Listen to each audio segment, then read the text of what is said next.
El Vaticano entero contuvo la respiración como si el mismísimo cielo hubiera decidido pausar su eterna vigilancia. Las campanas de San Pedro habían tañido esa mañana con su habitual solemnidad, pero en el aire flotaba una tensión palpable, un presagio que erizaba la piel. No se trataba solo de la brisa cálida que danzaba por la plaza, ni de los miles de peregrinos que, fieles a su devoción diaria, abarrotaban la explanada con sus oraciones susurradas y sus ojos llenos de esperanza. Era algo más profundo, un murmullo invisible que se colaba entre los antiguos muros de mármol, un eco sutil que advertía: prepárate, el mundo está a punto de cambiar. Porque esa mañana el Papa León XIV se levantó con un mensaje ardiente en el pecho, algo que no era un simple sermón, sino un grito del alma acumulado durante décadas de silencio doloroso. Horas antes del amanecer, las luces de su estudio privado ya parpadeaban como velas en una vigilia solitaria.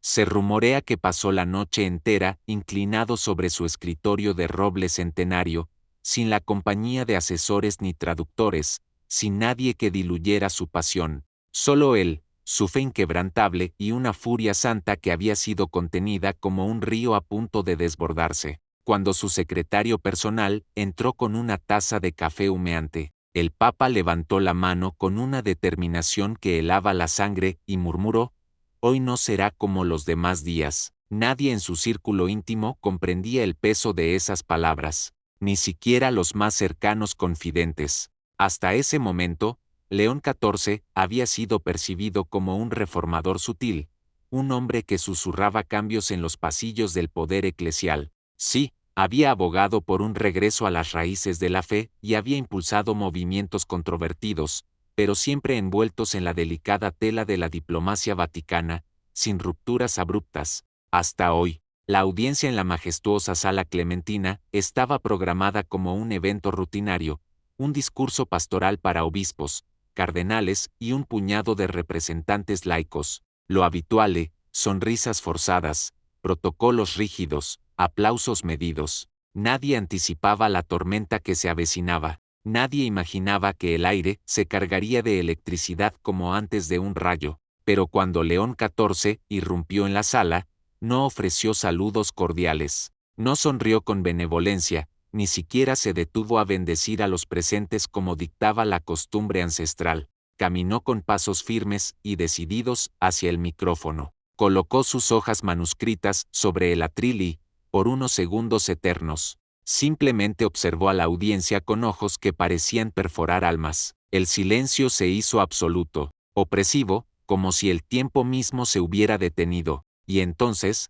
con una voz serena pero cargada de una emoción contenida que hacía vibrar el aire, habló: «Hoy no vengo a predicar, vengo a confesar». La frase cayó como un trueno en medio de una calma absoluta, reverberando en los corazones de todos. Nadie entendía. ¿Confesar qué? ¿Qué secreto guardaba el Santo Padre que podía sacudir los pilares de la Iglesia? Confesar lo que muchos sentimos en lo profundo del alma, pero no nos atrevemos a pronunciar: que la Iglesia que amo con toda mi vida está enferma, gravemente herida, que nuestros templos se vacían no por la frialdad del mundo exterior, sino por nuestra propia cobardía interna, por haber transformado la fe en una ceremonia hueca, desprovista de fuego y verdad. Al fondo de la sala, un cardenal se removió inquieto en su asiento, sintiendo un escalofrío recorrer su espina dorsal. Otro miró su reloj con disimulo, deseando que el tiempo acelerara. Algunos pensaron que se trataba de una introducción provocadora, un gancho para un discurso edificante y reconfortante, pero se equivocaban rotundamente. Lo que siguió fue una sucesión de golpes directos al corazón de la institución, cada palabra como una daga afilada por años de reflexión dolorosa. Hemos convertido la misa en un espectáculo vacío, reemplazando el evangelio puro con estrategias de marketing mundano. Nos escudamos en la tradición para evitar actuar cuando la valentía es lo único que se necesita. Nos preocupa más la forma impecable de la sotana que el latido genuino del corazón humano. Un murmullo nervioso recorrió la sala como una ola creciente, un eco de desconcierto y temor. Los obispos temen hablar con franqueza porque podrían perder su influencia apreciada. Los sacerdotes evitan enseñar la verdad cruda porque podría ofender a los poderosos. Y, mientras tanto, el pueblo de Dios, ese rebaño fiel y sufriente, está hambriento de autenticidad, de coraje, de pastores verdaderos que guíen con el ejemplo, no de funcionarios burocráticos que administran desde torres de marfil. Los periodistas presentes, sentados en las filas traseras, dejaron de tomar notas apresuradas.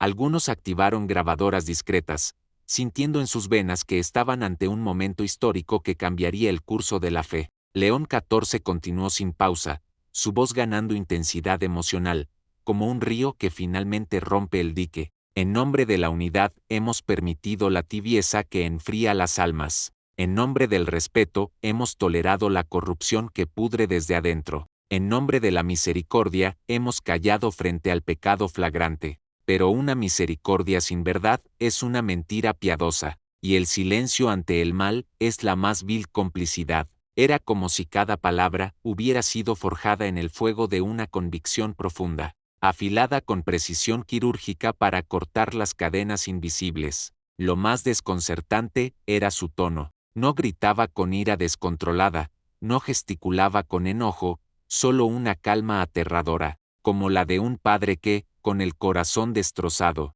ve su hogar consumirse por un incendio que él mismo ayudó a encubrir durante demasiado tiempo y ahora decide apagarlo a cualquier costo. Y entonces, sin previo aviso, el Papa hizo una pausa dramática, levantó un pequeño documento con manos temblorosas por la emoción contenida y lo leyó en voz alta, cada sílaba resonando como un decreto divino. Yo, León XIV, como sucesor de Pedro, declaro que a partir de hoy toda diócesis del mundo será auditada exhaustivamente. Las cuentas financieras serán públicas y transparentes. Las decisiones episcopales estarán sujetas a revisión directa por los fieles. Y todo obispo que encubra abusos será removido inmediatamente, sin excepciones, sin privilegios ni refugios. Eso fue el punto de quiebre. En la tercera fila, un arzobispo italiano se levantó bruscamente, intentando interrumpir con voz temblorosa, pero fue silenciado por la mirada penetrante del Papa,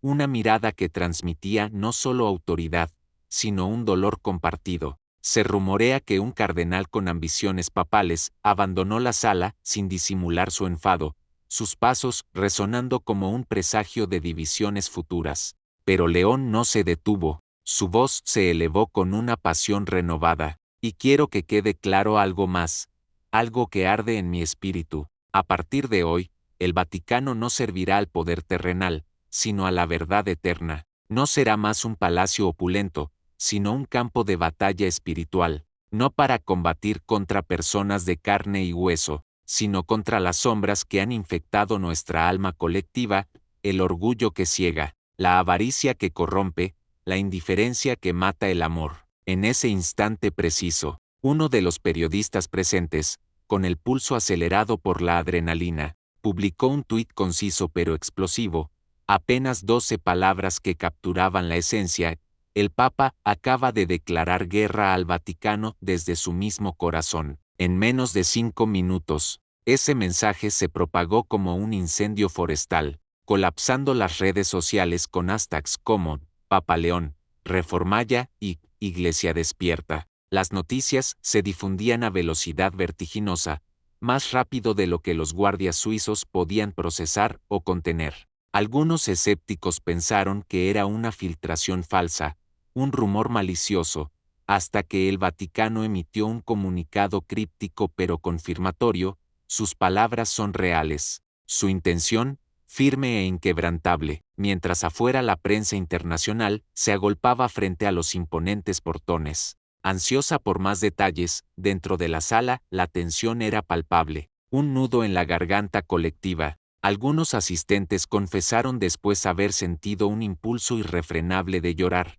no por rabia ni por escándalo, sino por una emoción profunda. Sabían, en lo más íntimo de su ser, que estaban presenciando un momento pivotal, un quiebre que dividiría la historia de la Iglesia en un antes y un después irrevocables. León XIV no improvisaba, cada palabra había sido meditada en noches de insomnio, Cada línea era una ruptura deliberada con un pasado complaciente. Se nos ha encomendado custodiar una verdad eterna, no adaptarla para que encaje en los titulares fugaces del mundo. Continuó con voz temblorosa por la pasión. Hoy dejo de pedir permiso para hablar claro, porque Cristo no pidió permiso para amar con radicalidad ni para volcar las mesas de los mercaderes en el templo. Y hoy, simbólicamente, yo también vuelco las mesas, derribando lo que ha obstruido el camino a la luz. En la sala, algunos comenzaron a aplaudir tímidamente, como si temieran romper el hechizo. Otros bajaron la mirada, confrontados con sus propias sombras, y otros se quedaron inmóviles, paralizados por el vértigo de estar allí, escuchando lo que nunca creyeron posible. La conferencia no se extendió mucho más. El Papa concluyó con una súplica cargada de humildad y urgencia: recen por mí, pero más aún, recen por ustedes mismos, porque lo que viene no será fácil, no será cómodo, pero será necesario para sanar. Id, sin esperar aplausos efusivos, sin saludar con formalidad, sin mirar atrás con arrepentimiento. León XIV dejó el atril y salió por la puerta lateral, dejando un vacío que resonaba. El cardenal encargado del cierre se quedó mudo, literalmente petrificado, sin palabras que pudieran cerrar el abismo abierto. Durante segundos que parecieron eternos, nadie se movió, nadie tosió, nadie respiró, como si el mundo entero estuviera procesando el impacto. Luego, poco a poco, como despertando de un sueño profundo y perturbador, los asistentes comenzaron a susurrar entre ellos. Lo que se escuchaba era una mezcla de temor reverencial, admiración genuina, desconcierto abrumador y, sobre todo, una pregunta repetida como un mantra: ¿qué significa esto ahora para nosotros, para nuestra fe, para nuestro futuro? Porque lo que estaba claro, cristalino como el agua bendita, era que nada, absolutamente nada, volvería a ser igual en los sagrados pasillos del Vaticano. ¿Estás de acuerdo con lo que dijo el Papa? ¿Crees que esta reforma era necesaria, un bálsamo para el alma herida de la Iglesia? ¿O fue demasiado lejos, arriesgando la unidad?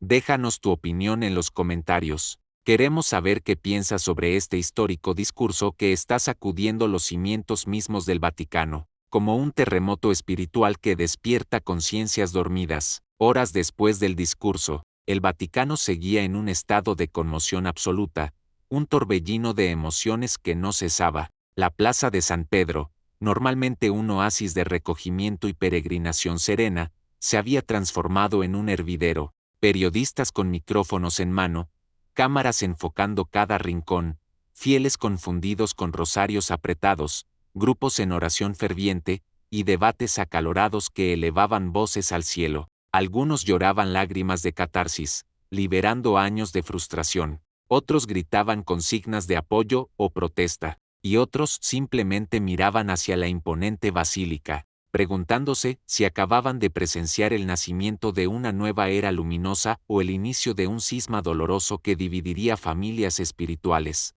Las oficinas internas bullían de actividad frenética, reuniones de emergencia convocadas a toda prisa, llamadas urgentes a diócesis internacionales que cruzaban océanos y continentes, cadenas de correos electrónicos y mensajes encriptados que atravesaban fronteras religiosas y diplomáticas como flechas invisibles. Y en medio de ese caos controlado, el Papa León XIV se encerró en su residencia privada, rodeado de un silencio autoimpuesto, sin emitir más palabras, dejando que su mensaje resonara en el mundo como un eco interminable. Pero para la opinión pública, el Papa no había simplemente hablado, había detonado una bomba de verdad que iluminaba rincones oscuros. Uno de los primeros en reaccionar fue el cardenal Reinhard Schultz, un veterano de la curia con más de 40 años de servicio devoto en el Vaticano. En una entrevista filtrada esa misma tarde, declaró con voz mesurada pero cargada de advertencia: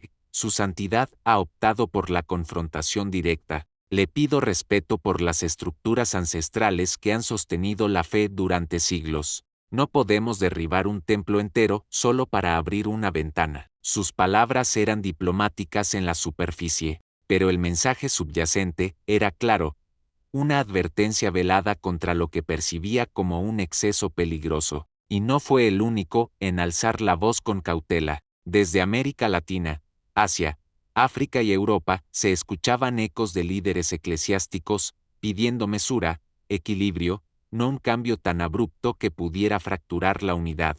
Un obispo mexicano, en una declaración pública, expresó con preocupación genuina: es comprensible que el Santo Padre quiera purificar con fuego santo, pero una cirugía sin anestesia puede matar al paciente, dejando heridas que nunca cicatrizan. Por otro lado, la reacción entre los fieles era un mosaico de emociones diversas, un tapiz vivo de esperanza y duda. Una mujer en Colombia, entrevistada por una emisora local con lágrimas rodando por sus mejillas, confesó: por fin alguien nos dice la verdad sin filtros. Estoy cansada de sermones vacíos que no tocan el alma. Quiero volver a creer que la Iglesia no nos ha olvidado, que somos más que números en un registro. Mientras tanto, en Alemania, un grupo de jóvenes católicos organizó una vigilia virtual en redes sociales bajo el lema "Con León hasta el final". Se conectaron por videollamada, leyeron el discurso en voz alta con voces temblorosas por la emoción y encendieron velas digitales,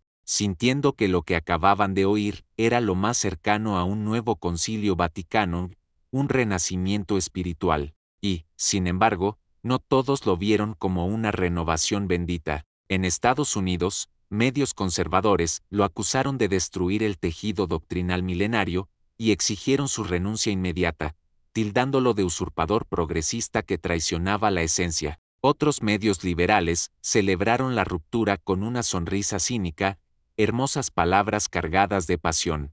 Pero, ¿y los hechos concretos? ¿Seguirán las promesas o se diluirán en el olvido? Lo más sorprendente ocurrió a las 10:43 de la noche, cuando el Papa publicó otro mensaje, esta vez no desde la cuenta oficial del Vaticano, sino desde su cuenta personal, raramente usada hasta ese momento. El mensaje era breve, pero impactante: no busco la guerra, busco la verdad con todo mi ser. El que esté en paz con su conciencia no tiene nada que temer, pues la luz disipa las sombras. Y con eso volvió a encender el mundo entero, avivando debates que ardían como brasas. Las preguntas comenzaron a multiplicarse como estrellas en una noche clara. ¿Qué más planea hacer este hombre valiente? ¿Va a cambiar el catecismo en sus raíces? ¿Excomulgará a alguien públicamente? ¿Está actuando solo, guiado por una visión divina? ¿O se está convirtiendo en algo más, en un profeta de los tiempos modernos? Los rumores dentro del Vaticano eran una tormenta de pánico, admiración y conspiración sutil. Un miembro del equipo de seguridad confesó off the record, con voz temblorosa: varios sectores del poder ya están buscando formas de limitar su autoridad sin causar un escándalo mayor que fracture todo. Otro miembro de la Secretaría de Estado, con la voz quebrada por la emoción, murmuró: estamos viendo algo que no ocurre en siglos. El Papa ha hablado no como un líder institucional frío, sino como un profeta ardiente, con el fuego del Espíritu Santo en sus palabras. Mientras tanto, algunos cardenales convocaban reuniones discretas en residencias privadas, lejos de ojos indiscretos. No era un cónclave formal, aún no, pero las piezas del ajedrez eclesial empezaban a moverse con sigilo, calculando cada paso en un juego de poder eterno. Y mientras los altos mandos se revolvían en intrigas, en una parroquia humilde de Senegal, un sacerdote leyó el discurso del Papa frente a su comunidad con voz apasionada y declaró: si esto es herejía, entonces Cristo también lo fue, y yo elijo seguir su camino. Las palabras viajaron al Vaticano más rápido de lo que uno creería, porque lo que estaba ocurriendo ya no era solamente teológico, era político, cultural, global y, sobre todo, profundamente humano, tocando las fibras más íntimas del alma colectiva. 2 días después del discurso, se filtró algo aún más inesperado y conmovedor: una carta manuscrita del Papa dirigida a todos los fieles del mundo. No había sido publicada oficialmente, pero alguien la compartió con un periodista italiano, y ese periodista, con el corazón acelerado, la hizo pública para que resonara en cada rincón. Aquí un fragmento que eriza la piel: he esperado demasiado tiempo en silencio, he rezado en la oscuridad por años, pero el silencio se volvió cómplice de la oscuridad. Me duele más el aplauso cómodo de los que se benefician del sistema corrupto que el rechazo honesto de quienes han sido heridos por él. Si mi voz tiembla, no es por miedo, sino por el peso abrumador de lo que aún no he dicho, de las verdades que claman por ser liberadas. El resto de la carta prometía una serie de reformas profundas cargadas de esperanza, revisar el rol del Vaticano en inversiones financieras opacas, eliminar privilegios jerárquicos injustificados que separan a los pastores del rebaño, crear canales directos de consulta laica para que la voz del pueblo sea oída, reformar la formación sacerdotal, enfocándola en la humildad genuina y no en el poder terrenal, revisar profundamente los criterios de santidad y canonización para honrar a los verdaderos testigos, y luego la frase que sacudió al mundo como un relámpago: si esto me cuesta el cargo, lo acepto con paz en el corazón, pero si me callo ahora,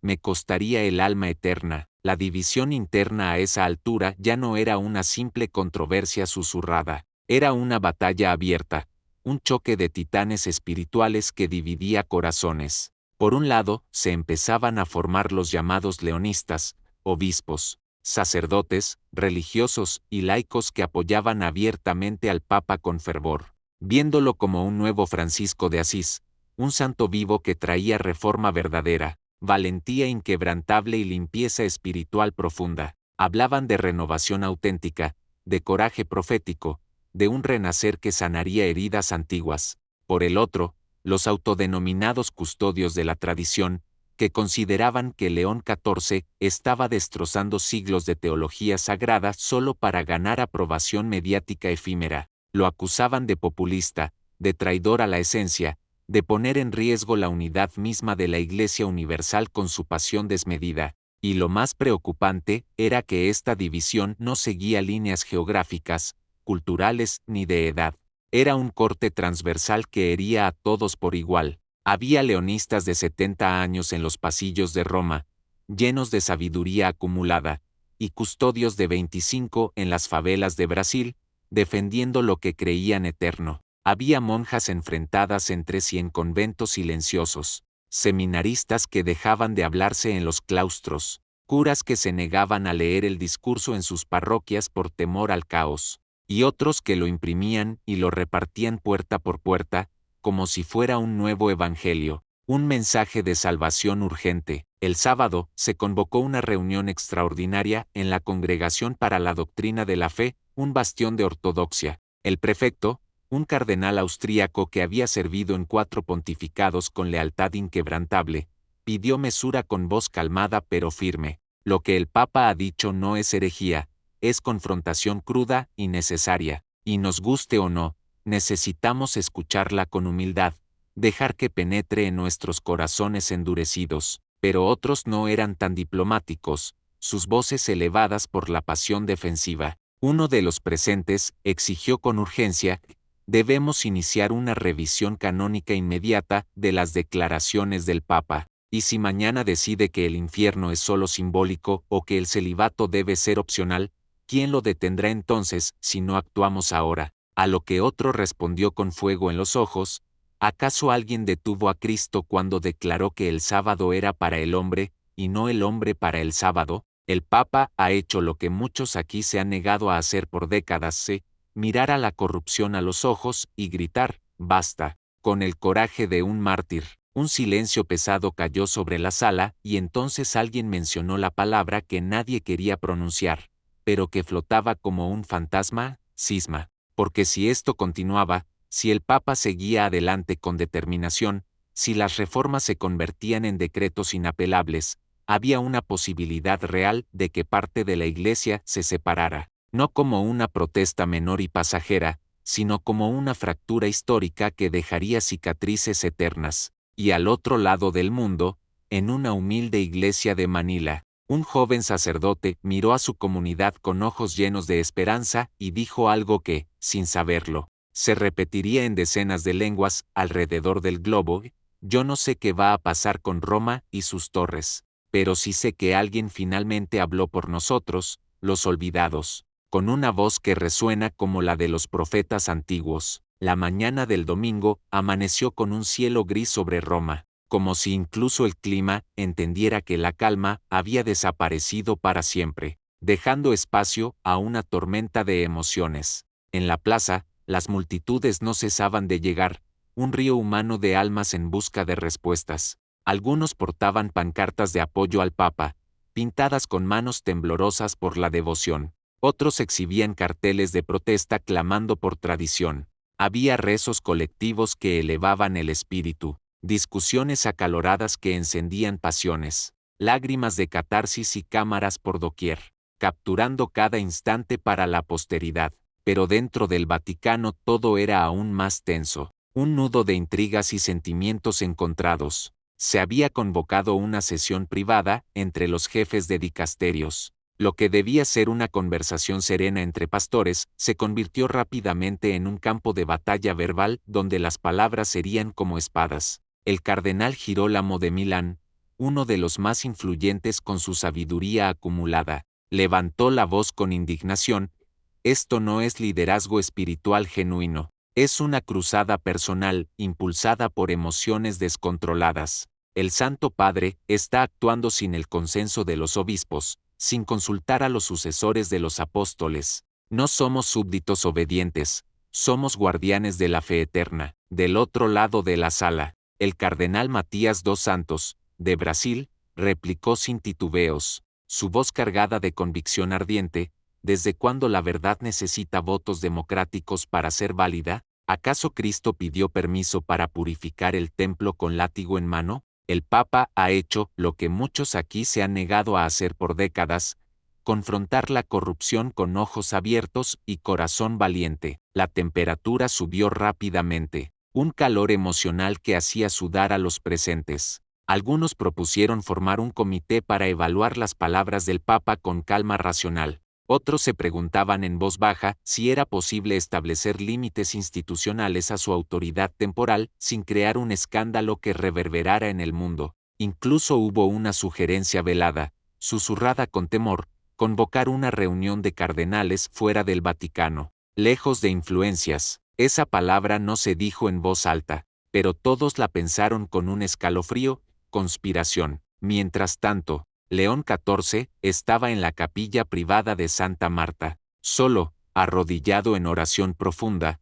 buscando guía en el silencio divino. El prefecto de la Casa Pontificia le había advertido con respeto: el ambiente se está volviendo volátil, Santo Padre, la presión es altísima, como un volcán a punto de erupción. Las embajadas vaticanas reciben llamadas constantes de líderes mundiales. Los donantes más poderosos están inquietos, temiendo el cambio. Los líderes políticos del mundo quieren entender qué significa todo esto. ¿Está buscando una revolución que transforme no solo la Iglesia, sino el mundo? El Papa, sin levantar la vista del sagrario que simbolizaba su fe inquebrantable, respondió en voz baja pero firme: no estoy buscando una revolución por ambición. Si eso causa una revolución, que así sea, porque la verdad siempre transforma. A las 4 de la tarde del mismo día, el Vaticano lanzó otro comunicado que sacudió al mundo. Esta vez no era un discurso improvisado ni una carta informal.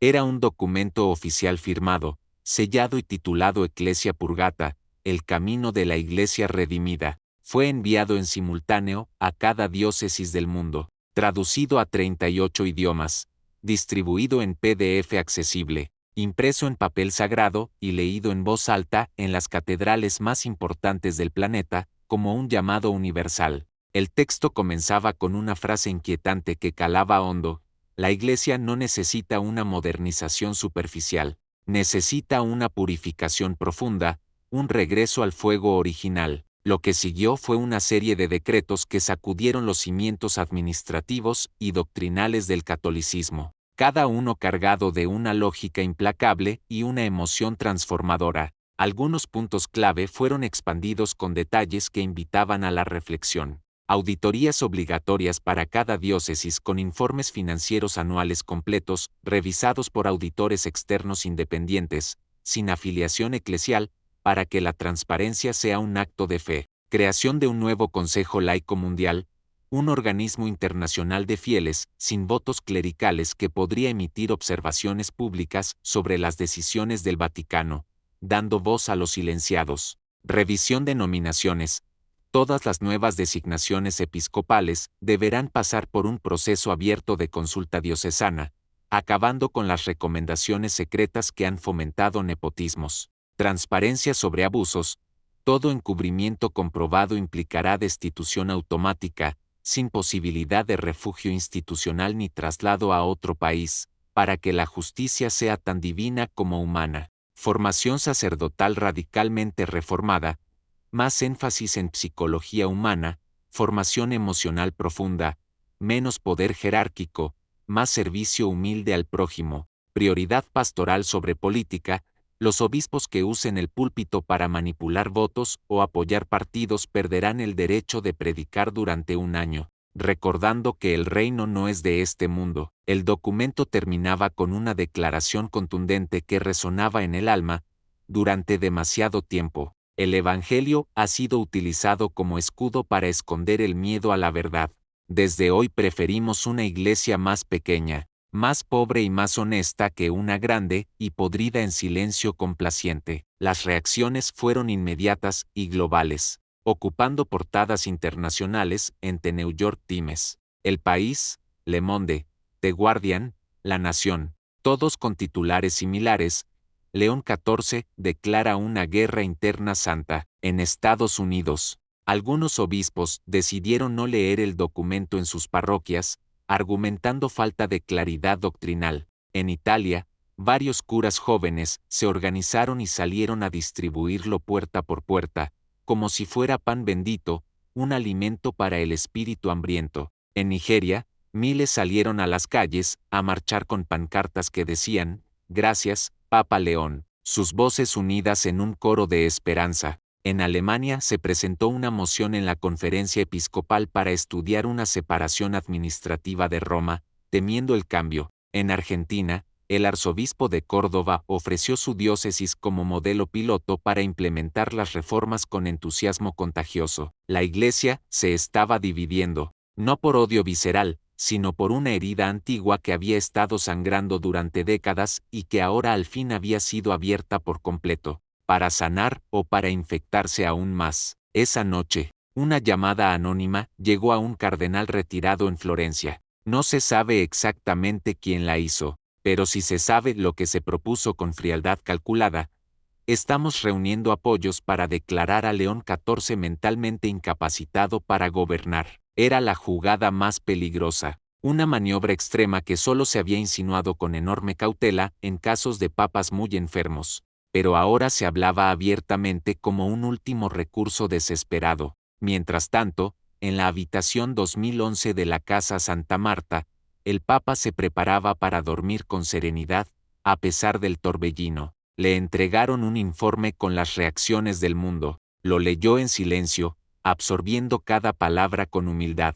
Luego pidió que retiraran todo, sin querer ver televisión ni hablar más del tema. Solo dijo con voz suave pero resoluta: "No vine a ser popular entre los hombres. Vine a obedecer a Dios con todo mi ser". Y cuando uno obedece de corazón, a veces el mundo grita en protesta, pero el alma encuentra paz. Al día siguiente, una fuente cercana al Papa reveló con discreción que León XIV estaba escribiendo algo más, algo que no se parecía a ninguna encíclica ni bula tradicional, algo que no seguiría los canales protocolarios, un texto que, en palabras de su secretario personal, va a separar la fe pura de la religión institucional rígida. No se sabe aún qué contiene exactamente, pero se ha filtrado el título: La última llamada. Algunos creen que será una carta directa a los fieles, invitándolos a elegir entre una iglesia de poder terrenal y una de servicio humilde. Otros temen que sea una renuncia voluntaria, un acto de sacrificio supremo. Otros piensan que será un llamado al arrepentimiento global, trascendiendo incluso los límites del catolicismo. Pero lo que nadie duda es que será el golpe final, un clímax emocional que definirá destinos. ¿Tú qué harías si estuvieras en el lugar del Papa enfrentando el abismo? ¿Apoyarías la purga con valentía o te aferrarías a la tradición con temor? ¿Puede sobrevivir la Iglesia a esta guerra interna emergiendo más fuerte? Eran las preguntas que se repetían en calles, parroquias y tertulias, mientras los rumores sobre el misterioso texto se expandían como fuego. Cuando se filtró el título La Última Llamada, las alarmas en todo el mundo católico no se hicieron esperar, un eco de pánico y expectativa que se extendía como ondas en un lago agitado. En la madrugada del lunes, el Vaticano entero se iluminó como nunca, un faro en la oscuridad. Era inusual, casi sobrenatural. Las luces de oficinas que usualmente se apagaban antes de medianoche seguían encendidas, parpadeando con urgencia. La Guardia Suiza patrullaba con más atención, sus uniformes coloridos contrastando con la tensión palpable. Nadie dormía. Un insomnio colectivo atenazaba a todos. Los teléfonos sonaban sin cesar, un coro incesante de llamadas que cruzaban continentes. Lo que estaba por pasar no era solo un anuncio rutinario, era un momento de decisión trascendental, un punto de no retorno que definía almas. En la Casa Santa Marta, el Papa León XIV había cancelado todas sus audiencias del día con determinación. Pidió solo una cosa, con voz serena pero firme, que le dejaran escribir en soledad absoluta. No quería intérpretes que diluyeran su mensaje, ni asistentes que interrumpieran su flujo, ni cardenales cerca con sus consejos calculados. Solo una mesa sencilla, una cruz de madera como recordatorio de humildad, una vela encendida simbolizando la luz eterna y un cuaderno en blanco para verter su alma. Afuera, los rumores se esparcían como fuego devorador. Algunos medios especulaban que iba a renunciar en un acto de sacrificio, otros aseguraban que excomulgaría a varios obispos de alto rango por traición. Otros más escépticos creían que todo era parte de una estrategia astuta para ganar tiempo y medir fuerzas. Pero nadie esperaba lo que realmente ocurrió, un clímax de emoción pura. El anuncio global llegó a las 12 del mediodía, hora de Roma. Todos los canales oficiales del Vaticano publicaron un mensaje urgente, rompiendo protocolos. No era un comunicado tradicional ni una homilía preparada. Era una transmisión en vivo desde la Biblioteca Apostólica, un santuario de conocimiento ancestral. León XIV apareció de pie, sin silla que lo elevara, sin púlpito que lo separara. Vestía de blanco inmaculado, sin ornamentos ostentosos, sin mitra ni cruz de oro que brillara bajo las luces. A su lado, solo una Biblia abierta, páginas desgastadas por años de estudio devoto. Su rostro estaba tranquilo, demacrado tal vez por el peso de la responsabilidad, pero firme como una roca, y habló con una voz que transmitía no solo autoridad, sino una emoción profunda que conmovía. No hay marcha atrás, ya no más complacencia. La Iglesia está al borde de su decisión más grande en siglos, seguir siendo una institución cómoda y estancada, o convertirse nuevamente en un cuerpo vivo, pulsante, de testimonio radical que ilumine el mundo. La transmisión alcanzó más de 23 millones de espectadores en 17 minutos, un récord de conexión espiritual traducida simultáneamente en 32 idiomas, subtitulada con precisión, replicada en redes y viralizada en tiempo real como un mensaje divino. Y entonces pronunció lo inesperado: he escrito algo que no es para el Vaticano, ni sus estructuras rígidas, ni para los obispos y sus cálculos, ni para las instituciones que han olvidado su esencia. Es para ti, católico silencioso, que sufres en soledad. Para ti, creyente desencantado, que has perdido la chispa. Para ti, ateo herido por nuestra hipocresía flagrante. Para ti, mujer olvidada en los márgenes. Para ti, joven que no encuentra a Dios en nuestros templos fríos. Ahí, León XIV sostuvo entre sus manos un cuaderno simple de pasta negra, un objeto humilde que contrastaba con la grandeza del momento, y leyó la última llamada con voz temblorosa por la pasión. Hemos vestido a la Iglesia con sedas lujosas y mármoles relucientes, pero a Cristo lo desnudaron en una cruz de madera áspera. Nos obsesionamos con el rito perfecto, pero olvidamos al leproso que clama por toque humano. Proclamamos la familia ideal, pero cerramos las puertas a los que no caben en nuestros moldes estrechos. Cantamos sobre el espíritu libre, pero lo asfixiamos con burocracia sofocante. Esta es la última llamada, no a la destrucción caótica,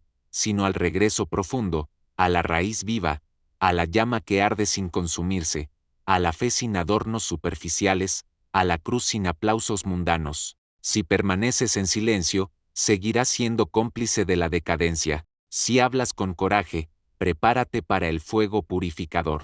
La lectura no duró más de 5 minutos, pero se sintió como un terremoto emocional, sacudidas que removían cimientos. Las líneas eran claras, incómodas, dolorosas, brutales en su honestidad. Y entonces el Papa miró directo a la cámara, con ojos que parecían conectar con cada alma individual. Si me destituyen por esto, que así sea, acepto el martirio. Si me crucifican, no seré el primero en la historia, pero si callo ahora, me convertiré en uno de ustedes, complaciente y vacío. Y no vine aquí para eso, vine para avivar el fuego. Y se fue, dejando un silencio que gritaba. El Vaticano estalló en desconcierto inmediato. En la Secretaría de Estado hubo gritos de incredulidad y frustración. Algunos obispos abandonaron reuniones en señal de protesta vehemente. El cardenal Schultz redactó una carta de condena pública con mano temblorosa. Se pidió una reunión urgente del colegio cardenalicio para contener el daño. Algunos incluso lo apodaron el Lutero Blanco desde América, un título que mezclaba admiración y temor. El arzobispo de Chicago emitió una declaración escandalosa. Este no es el lenguaje del amor evangélico, es el lenguaje del resentimiento disfrazado de reforma santa. Otros fueron aún más extremos en su rechazo. En Nigeria, un grupo de obispos convocó a desobediencia eclesial pasiva, resistiendo en silencio. En Francia, se redactó una moción para declarar sede impedida, una figura canónica raramente usada que busca invalidar la autoridad del Papa en casos extremos de crisis. Pero al mismo tiempo, algo inesperado y hermoso empezó a ocurrir. Un renacer desde abajo. Los fieles se levantaron con pasión. La gente comenzó a responder no con teorías abstractas, sino con acción concreta y emocional. En Filipinas, más de 10.000 jóvenes salieron a marchar con Biblias en alto y velas encendidas, sus cantos formando un himno de esperanza. En España, un grupo de mujeres exmonjas publicó una carta abierta titulada Ahora sí creemos, lágrimas de catarsis en cada palabra. En Sudáfrica, un sacerdote marginado por hablar sobre racismo en la iglesia fue recibido con flores al regresar a su parroquia, un gesto de redención. En Canadá, un grupo de católicos indígenas llamó a León XIV el primer papa que nos ve de verdad. Y en las redes sociales, Última Llamada se convirtió en tendencia mundial, un fuego viral. Videos de personas leyendo el manifiesto en plazas públicas comenzaron a circular por todos lados, inspirando corazones. Iglesias comenzaron a abrir sus puertas, sin horarios restrictivos, sin condiciones excluyentes, solo para rezar en comunidad, solo para escuchar la voz interior. Algo se estaba encendiendo, un fuego santo que no se apagaría. Esa misma noche, un grupo de cardenales se reunió en secreto, sus rostros iluminados por lámparas tenues. Ya no hablaban en condicional hipotético, hablaban de acción inmediata y decisiva. Algunos incluso propusieron algo sin precedentes, convocar a una especie de anticoncilio paralelo al Vaticano para declarar públicamente el rechazo al liderazgo de León XIV. No era una amenaza simbólica vacía, era un plan real con logística detallada, recursos movilizados, nombres específicos en listas. El peligro era claro, inminente. Si se concretaba, la Iglesia Católica entraría en una fragmentación institucional no vista desde el siglo XV, un cisma que dejaría heridas eternas. Pero también era claro que León XIV no iba a retroceder.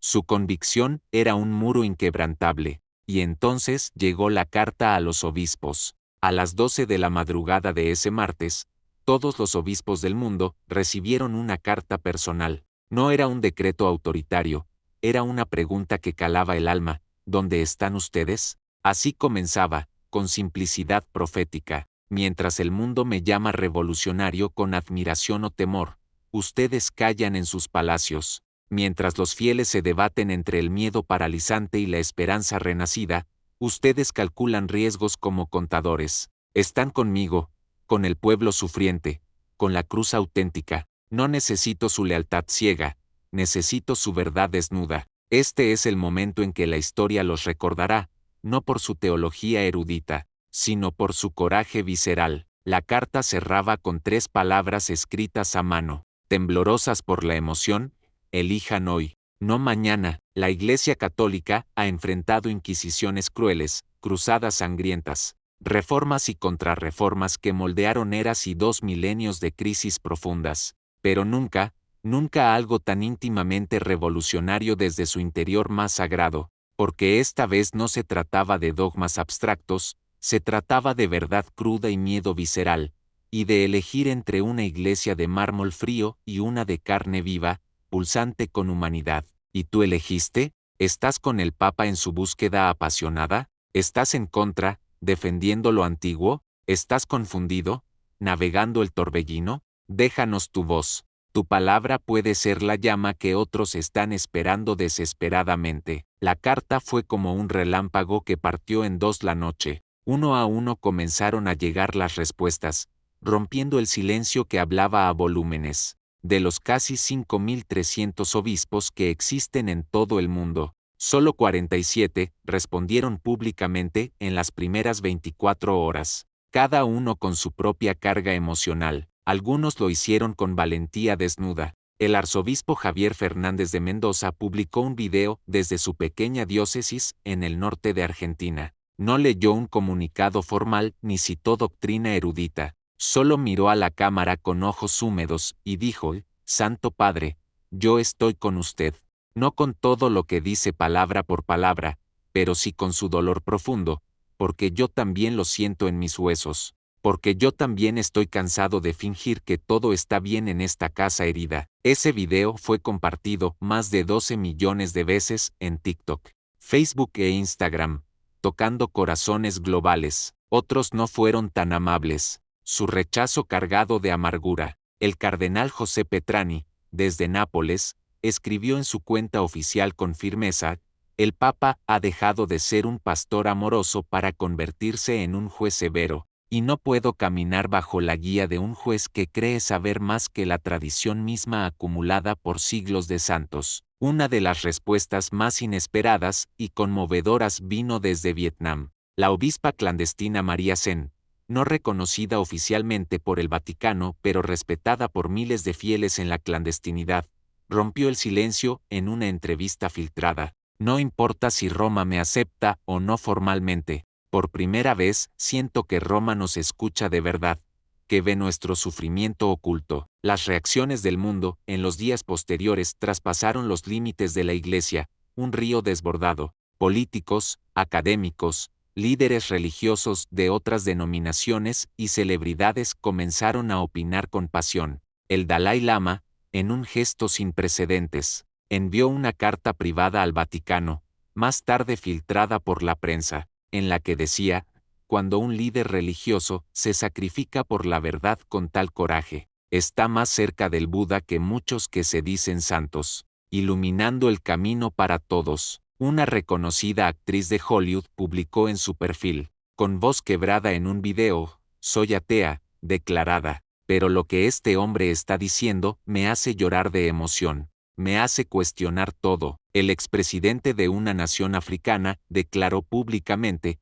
ojalá nuestros políticos tuvieran una 10ª parte del valor que está mostrando este Papa, un valor que transforma naciones. Pero no todo fue celebración efusiva. En Rusia, la Iglesia Ortodoxa lanzó un comunicado acusando a León XIV de disolver la autoridad apostólica en un populismo mediático vacío. En Estados Unidos, varios comentaristas católicos conservadores dijeron abiertamente con indignación: estamos viendo el inicio del fin del papado como institución sagrada, un colapso espiritual. En el mundo musulmán, las reacciones fueron mixtas, un tapiz de opiniones. Algunos imanes elogiaron la valentía del Papa como un ejemplo universal. Otros lo acusaron de intromisión disfrazada en cuestiones sociales globales que no le correspondían. Y entonces ocurrió lo que nadie esperaba: la respuesta del Papa emérito Francisco, retirado desde hacía años, frágil y casi ausente de la escena pública. Rompió su silencio con un mensaje breve, escrito a mano y publicado por su secretario privado, a León XIV. Cuando uno habla desde las heridas profundas del corazón, no siempre acierta en cada detalle, pero muchas veces es el único que dice lo que todos necesitan oír con urgencia. Esa frase, ambigua pero contundente, fue interpretada por muchos como un gesto de respaldo silencioso, aunque sin avalar explícitamente el enfoque radical. Francisco parecía reconocer que el conflicto de fondo era real y doloroso, y eso cambió todo, agregando capas de complejidad emocional. Esa misma noche, el Vaticano publicó algo que nadie esperaba: un acto de transparencia radical, un informe oficial de 487 páginas con datos detallados, cifras irrefutables, documentos confidenciales y testimonios conmovedores sobre los abusos, negligencias,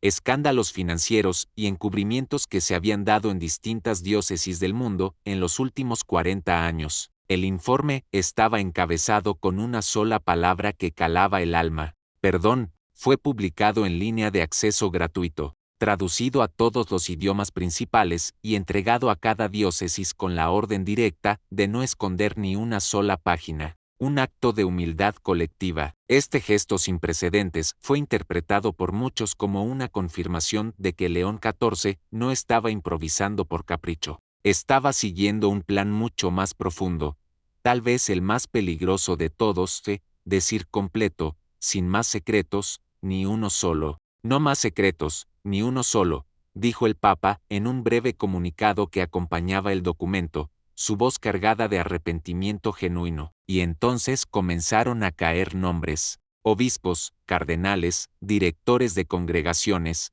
algunos retirados en paz aparente, algunos activos e intocables durante décadas. León XIV no los acusó públicamente con ira, no los excomulgó en un acto dramático, no los denunció ante tribunales. Solo hizo lo que nunca se había hecho con tal valentía: dejar que el pueblo católico leyera lo que siempre les habían ocultado, exponiendo heridas para sanarlas. La Iglesia temblaba. A partir del informe comenzaron a pasar cosas que el Vaticano nunca había vivido de forma tan simultánea y emocional. Cientos de laicos exigieron investigaciones internas en sus diócesis con pasión, marchando con velas. Algunos obispos renunciaron por motivos personales en cuestión de horas, sus cartas llenas de reflexión. En México, 2 diócesis cerraron sus oficinas administrativas temporalmente por protestas masivas de fieles indignados pero esperanzados. En Francia, un grupo de seminaristas publicó un manifiesto exigiendo una formación libre de encubrimientos y obediencia ciega. Sus voces jóvenes pero firmes. En África comenzaron espontáneamente lo que llamaron asambleas del pueblo de Dios, reuniones parroquiales abiertas para discutir las reformas y exigir responsabilidad con lágrimas y oraciones. Y al centro de todo, una figura solitaria, firme, inamovible: León XIV. Un faro en la tormenta. Los cardenales se movían. En medio del caos, algunos de los más antiguos comenzaron a tejer lo que se llamó en voz baja el plan alternativo, una estrategia para retirar simbólicamente el apoyo al Papa, forzar su renuncia o declarar el papado bloqueado por falta de comunión episcopal. Pero aquí surgió algo que no esperaban: un giro emocional. Los fieles se negaron a obedecerlos con determinación. En una parroquia en Italia, un cardenal llegó a presidir misa y fue recibido con gritos apasionados: ustedes callaron por años, ahora no pueden hablar por nosotros, los heridos. En Filipinas, una procesión encabezada por monjas fue interrumpida por una declaración espontánea: ya no obedeceremos a quienes esconden la verdad bajo capas de incienso perfumado. Algo estaba claro, cristalino: por primera vez en siglos, el poder eclesiástico no tenía el control del corazón del pueblo, y eso era lo que más temían: un miedo visceral a la pérdida. ¿Qué viene ahora?, se preguntaban todos. Lo que viene no estaba claro, un misterio cargado de expectativa. El Papa había prometido una segunda parte de la última llamada, expandiendo su visión. Algunos decían que incluiría propuestas doctrinales profundas que tocarían el alma. Otros creían que sería una convocatoria a una reforma canónica completa, un renacer. Otros pensaban que sería un acto de renuncia voluntaria, acompañado de una elección masiva del pueblo para nuevos líderes locales, democratizando la fe. Pero lo que sí se sabía era que León XIV no iba a callar. Su pasión era inextinguible y ya había transformado la historia con su coraje, porque más allá de los decretos formales, las cartas personales, los escándalos revelados y los informes transparentes, algo profundo había comenzado a cambiar en el espíritu colectivo. El silencio había muerto para siempre, dando paso a un diálogo vivo. ¿Estás listo para la segunda parte de la última llamada con su carga emocional? ¿Debe León XIV continuar su camino o renunciar antes de que el Vaticano se rompa por completo en pedazos irreparables? Déjanos tu opinión. Tu palabra sigue siendo parte de este terremoto espiritual que apenas comienza. Un movimiento que podría redefinir la fe para generaciones. La segunda parte de la última llamada llegó antes de lo esperado, un clímax inesperado. Un domingo al mediodía, sin previo aviso que preparara corazones, el Papa León XIV apareció en la plaza de San Pedro, sin papamóvil blindado, sin altar elevado, sin protocolo rígido. Solo él, un micrófono simple y una hoja de papel arrugada por el uso. Cientos de fieles se aglomeraron con expectación y millones más sintonizaron en vivo desde sus hogares. Esta no es una rebelión caótica, es un examen de conciencia global, un espejo para el alma colectiva, dijo con voz temblorosa por la emoción. No habló de dogmas abstractos ni liturgia formal, habló de hambre real en los pobres, de corrupción que pudre instituciones, de cómo la Iglesia ha predicado el amor mientras ha protegido a abusadores con silencio cómplice, de cómo ha hablado de pobreza desde palacios dorados que contrastan con la cruz, y entonces soltó la bomba, un decreto que erizó la piel. Propondré que todos los cargos de poder eclesiástico sean limitados a 10 años, incluyendo el papado mismo, para evitar la corrupción del poder prolongado. Silencio total cayó sobre la plaza. Un momento de shock colectivo. Quien no esté dispuesto a ser servidor humilde no merece ser pastor de almas. Los aplausos no vinieron de los balcones vaticanos fríos y distantes. Vinieron desde abajo, desde la plaza vibrante, desde los barrios humildes, desde las pantallas de los que habían perdido la fe y ahora empezaban a escuchar de nuevo con corazones abiertos. Ese día el Papa no cerró su discurso con una bendición ritual. Cerró con una pregunta que calaba: ¿seguimos fingiendo complacencia o empezamos a sanar las heridas profundas? Las palabras del Papa resonaron como un trueno ensordecedor. En menos de 48 horas, la propuesta de limitar todos los cargos eclesiásticos a 10 años desató una tormenta emocional en la curia. Algunos cardenales lo llamaron un acto de anarquía descontrolada, sus voces elevadas por el temor.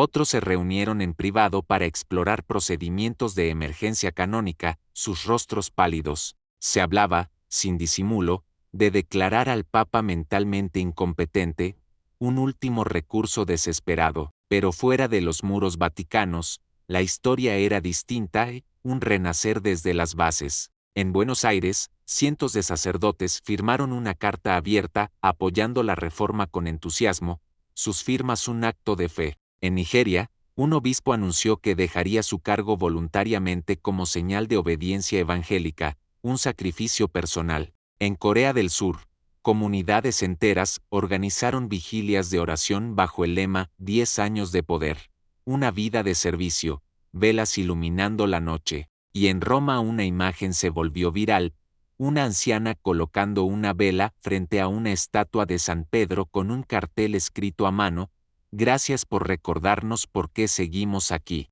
con el corazón latiendo. Mientras tanto, León XIV permanecía en silencio contemplativo, sin nuevas declaraciones que alimentaran el fuego, sin apariciones públicas que avivaran rumores. Pero todos sabían que algo se estaba gestando en lo profundo, porque lo que viene no es solo una reforma estructural, es la batalla final entre una institución que teme perder el control absoluto y una fe que ya eligió despertar con pasión inquebrantable. El lunes amaneció con tensión palpable en el aire, un presagio. Las campanas del Vaticano sonaban igual, con su tañido eterno, pero todo lo demás había cambiado irrevocablemente. A las 6 de la mañana, la Santa Sede emitió un comunicado seco: el Papa León XIV se ausentará temporalmente de sus funciones por razones de salud. Una fórmula elegante que para muchos sonó a destitución disfrazada. Un golpe bajo, pero antes del mediodía, León XIV reapareció con dramatismo, no desde el balcón papal tradicional, sino en una transmisión en vivo desde una pequeña capilla humilde, sin guardias que lo protegieran, sin sotana elaborada, sin anillo que simbolizara poder. No renuncio a mi fe ardiente, renuncio al teatro vacío, declaró con voz firme, y acto seguido, algo nunca antes visto en la historia, el Papa colocó su anillo del pescador sobre el altar sencillo y lo dejó allí, un gesto de renuncia simbólica. No necesitamos un monarca espiritual coronado, necesitamos un testigo humilde que viva la cruz. El Vaticano entró en pánico absoluto, un caos emocional. Medios del mundo interrumpieron su programación regular con flashes urgentes, y mientras los analistas discutían acaloradamente si aquello era una abdicación formal o una revolución espiritual, una cosa quedó clara como el día: el Papa León XIV no quería seguidores ciegos, quería conciencias despiertas, almas vivas. Horas después, miles llegaron a la plaza en silencio reverencial, sin pancartas estridentes, sin cantos ruidosos, solo silencio profundo, como quien entiende al fin que acaba de presenciar historia viva, un momento que transforma todo, porque cuando la fe deja de obedecer ciegamente y comienza a pensar con el corazón, nada vuelve a ser igual y el mundo se ilumina de nuevo. La gente compartía entre susurros la misma frase: esto no es un final, es un comienzo. Esa tarde, una periodista italiana, conocida por su escepticismo crudo hacia la Iglesia, publicó en su columna un testimonio inusual: hoy lloré en la plaza, no porque crea o no crea, sino porque entendí que presencié a un hombre despojarse de todo lo que lo hacía poderoso para quedarse solo con la verdad.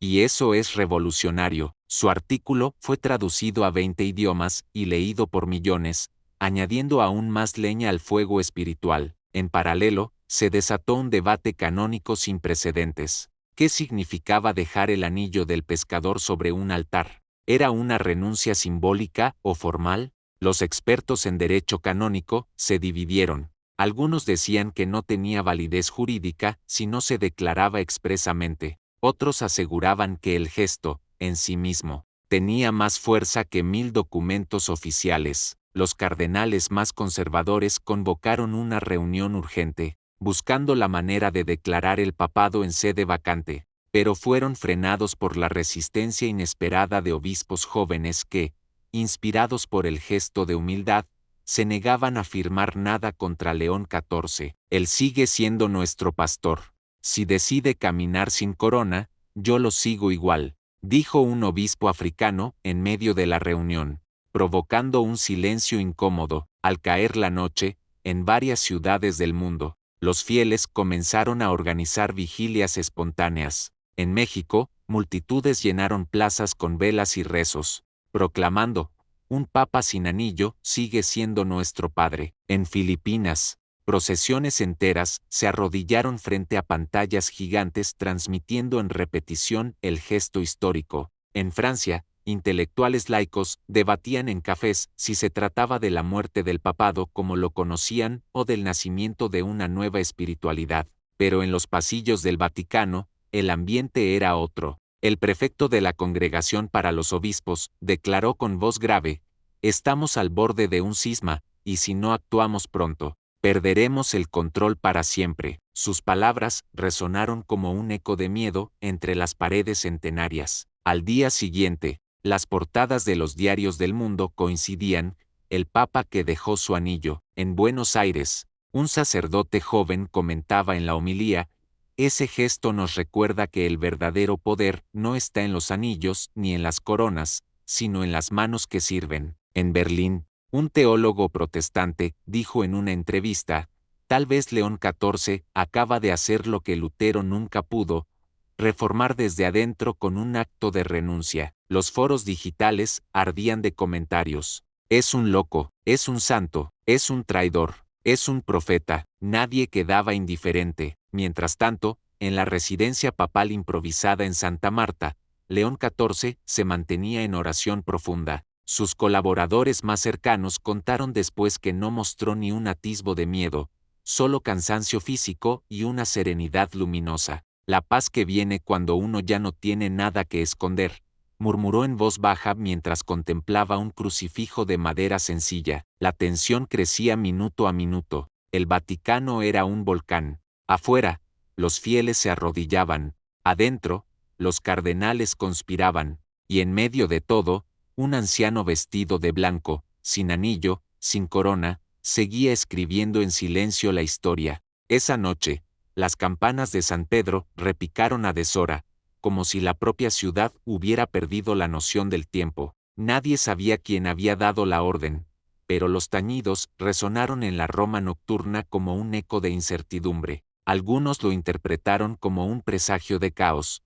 otros como un llamado secreto a la oración. Al amanecer, la Santa Sede convocó a conferencia de prensa. La sala estaba abarrotada de periodistas con ojos rojos por la falta de sueño. El portavoz, con voz temblorosa, leyó un comunicado ambiguo: el Papa continúa al frente de la Iglesia. Su gesto del anillo debe ser entendido en clave espiritual, no jurídica. No hay vacante en la sede apostólica. Las palabras no calmaron a nadie. Para unos fue una confirmación de que todo seguía igual. Para otros, una negación del terremoto que ya había comenzado. La confusión aumentó cuando, al terminar la conferencia, un reportero gritó: ¿Dónde está el Papa ahora mismo? El portavoz vaciló y respondió: en oración. Esa respuesta, en lugar de apaciguar, incendió más los rumores. Mientras tanto, en la plaza, las multitudes crecían. Se formaron grupos que discutían entre sí.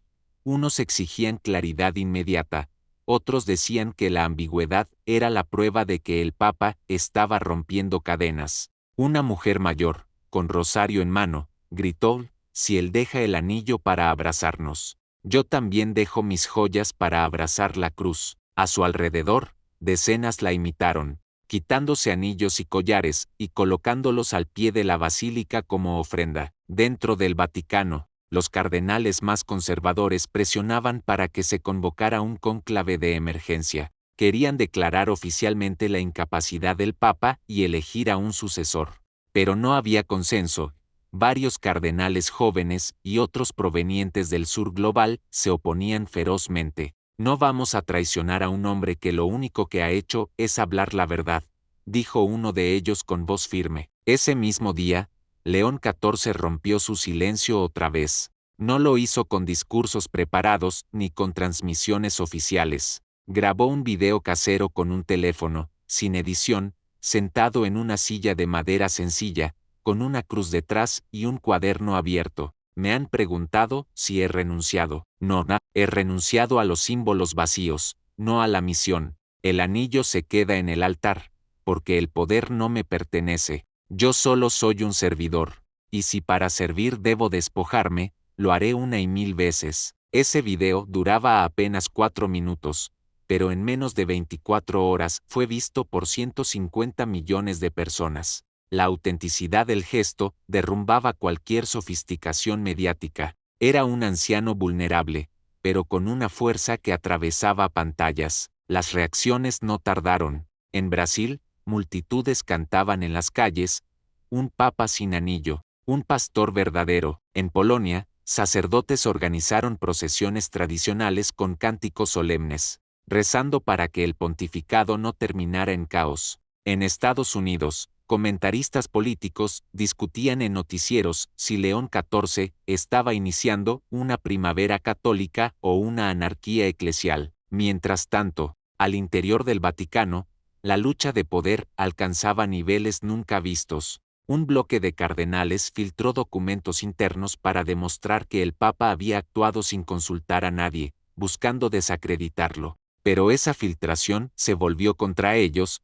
Los fieles la interpretaron como confirmación de la corrupción burocrática que León denunciaba. Gracias por mostrar lo que ya sabíamos, que prefieren los sellos a la verdad, escribió un joven teólogo en Twitter, recibiendo cientos de miles de compartidos. Al día siguiente, León XIV sorprendió de nuevo.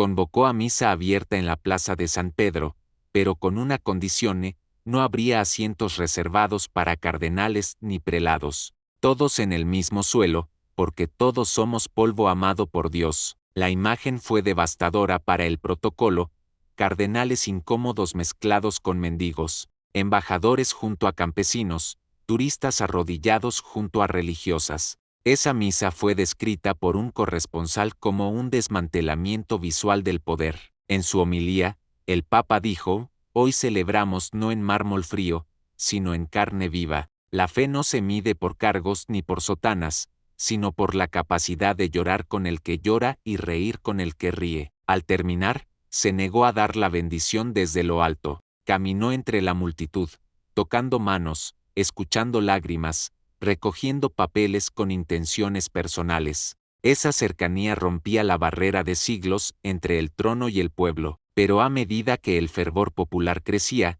también crecía la ira de la curia. Esa misma noche, un grupo de cardenales envió una carta sellada exigiendo que el Papa aclarara si seguiría gobernando bajo las normas canónicas tradicionales. León XIV respondió con una frase manuscrita: gobernaré bajo la verdad, que es más antigua que cualquier canon. El enfrentamiento era ya inevitable. Las cancillerías del mundo seguían con atención. En Francia, el presidente declaró: lo que ocurre en Roma afecta a toda la humanidad. En Estados Unidos, el Congreso debatió si el Papa estaba debilitando la estabilidad global. En países africanos, líderes comunitarios celebraban que, por primera vez, sentían que su voz tenía valor en la Iglesia Universal. Y entonces ocurrió lo impensable. Una filtración masiva de correos internos del Vaticano llegó a manos de periodistas. En ellos se revelaba cómo durante años se habían encubierto abusos,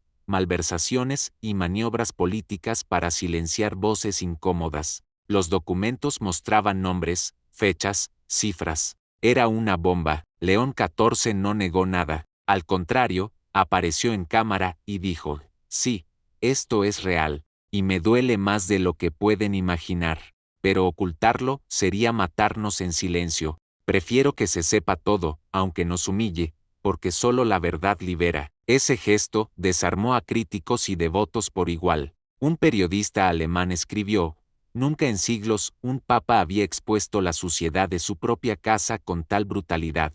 Tal vez por eso, aunque sea devastador, es creíble. Las repercusiones fueron inmediatas. En América Latina, miles de fieles comenzaron a organizar asambleas abiertas en parroquias, exigiendo transparencia local. En África, comunidades enteras pedían auditorías a sus obispos. En Asia, sacerdotes jóvenes renunciaban a beneficios institucionales como señal de solidaridad. La Iglesia estaba en llamas, pero no con fuego de destrucción, sino con fuego de purificación. Mientras tanto, los opositores se volvían más desesperados. Algunos cardenales hablaron de excomulgar simbólicamente al Papa, una paradoja absurda. Otros intentaron convencer a gobiernos aliados de presionar diplomáticamente para detener las reformas. Pero nada parecía detener el torrente. En la plaza de San Pedro, alguien pintó un mural improvisado en una pared: la fe no se hereda, se despierta. La imagen se volvió viral en cuestión de horas,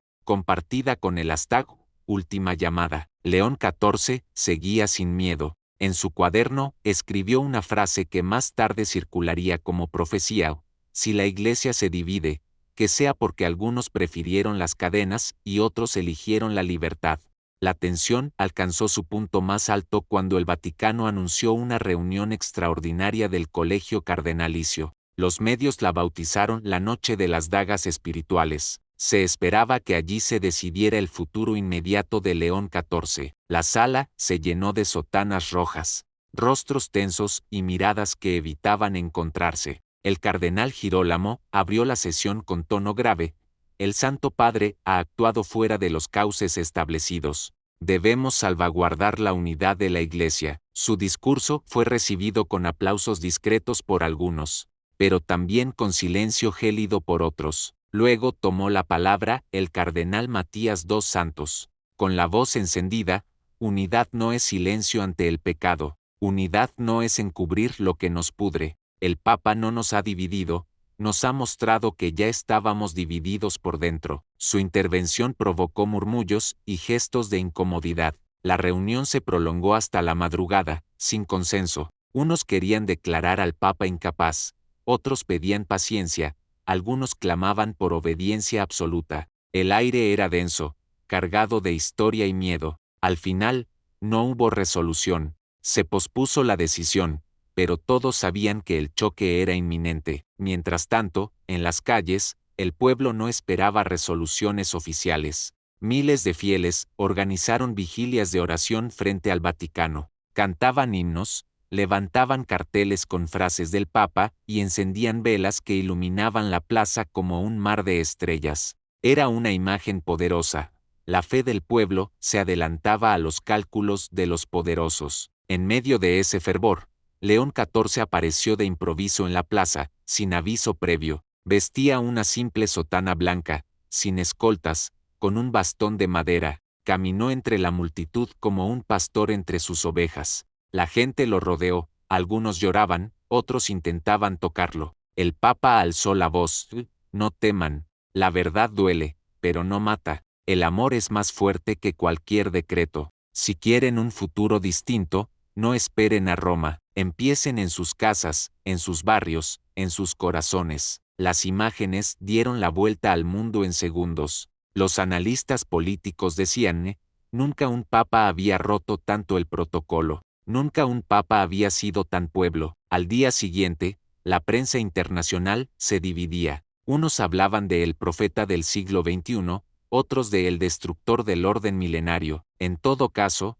nadie quedaba indiferente. Los rumores de cisma se intensificaron. En varias diócesis de Europa Oriental, obispos conservadores declararon que dejarían de leer los mensajes del Papa en sus parroquias. En América Latina, por el contrario, se multiplicaban los sacerdotes que imprimían sus palabras y las repartían como hojas volantes en plazas públicas. En África, algunos lo llamaban el nuevo Moisés. León XIV, lejos de amedrentarse, preparaba lo que llamó el último acto. Convocó a una misa global transmitida en directo a todo el planeta. La fecha, el domingo siguiente. El lugar, la Plaza de San Pedro. El lema, una iglesia viva o ninguna. La expectativa era indescriptible. Hoteles en Roma colapsaron de reservas.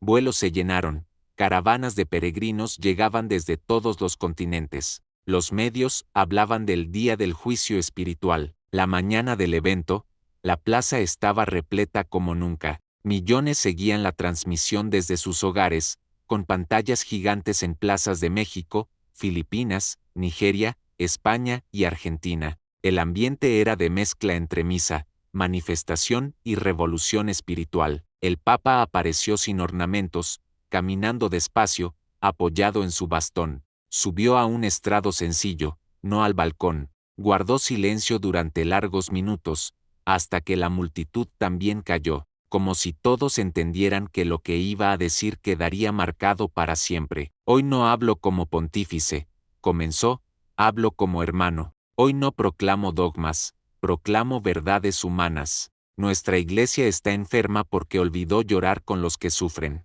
Se vistió de oro y olvidó la madera de la cruz. Se encerró en palacios y olvidó las calles polvorientas donde caminó Jesús. Las palabras caían como piedras en un lago. La multitud escuchaba en absoluto silencio. Por eso, desde este día, propongo que todo obispo rinda cuentas anualmente a su pueblo. Propongo que el papado no sea un trono, sino un servicio temporal, con límite de años. Y si esto es herejía, entonces acepto ser hereje por amor a la verdad. La plaza estalló en aplausos, llantos, cantos, pero en los balcones del Vaticano, muchos cardenales se retiraban con rostros sombríos. El discurso terminó con una frase que encendió la chispa final: no teman perder estructuras, tengan miedo de perder almas. Y si para salvar almas debemos derribar muros, que caigan todos. Esa misma tarde, algunos cardenales conservadores anunciaron públicamente que desconocían la autoridad del Papa,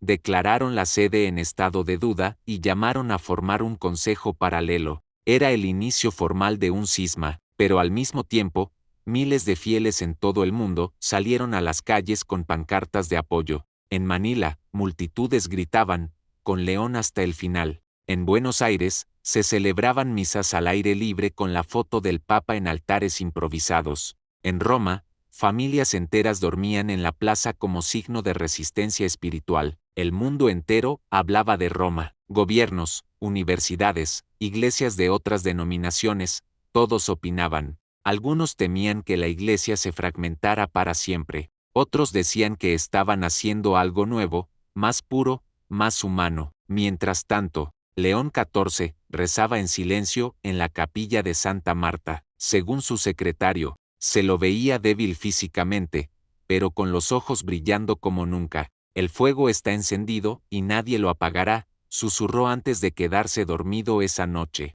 La iglesia entera se estremecía, mientras en Roma la tensión se hacía insoportable. Los cardenales rebeldes, refugiados en Florencia, proclamaban la creación de un consejo de salvaguarda de la tradición y declaraban su rechazo abierto al Papa. Pero la multitud en las calles repetía sin descanso las palabras de León: yo no peleo contra hermanos, peleo contra la mentira. El contraste era brutal. Dentro de los palacios se fraguaban conspiraciones, mientras en las plazas del mundo se encendían vigilias, cruces de madera, rezos comunitarios y cantos que proclamaban que la iglesia pertenecía al pueblo de Dios. Rumores sobre la salud del pontífice aumentaban la incertidumbre. Algunos aseguraban que estaba demasiado débil, otros que lo habían aislado, hasta que una noche, frente a millones conectados, apareció de nuevo en una transmisión sencilla. Habló con la voz cansada, pero firme, confesando que quizá no viviría lo suficiente para ver lo que venía. No teman la división, teman la indiferencia. No me sigan a mí, sigan a Cristo. Y si mi voz calla, que la llama no muera. El mundo entero quedó sobrecogido. Nadie aplaudió, nadie gritó. Solo lágrimas, silencio y un murmullo que se repetía en cada esquina.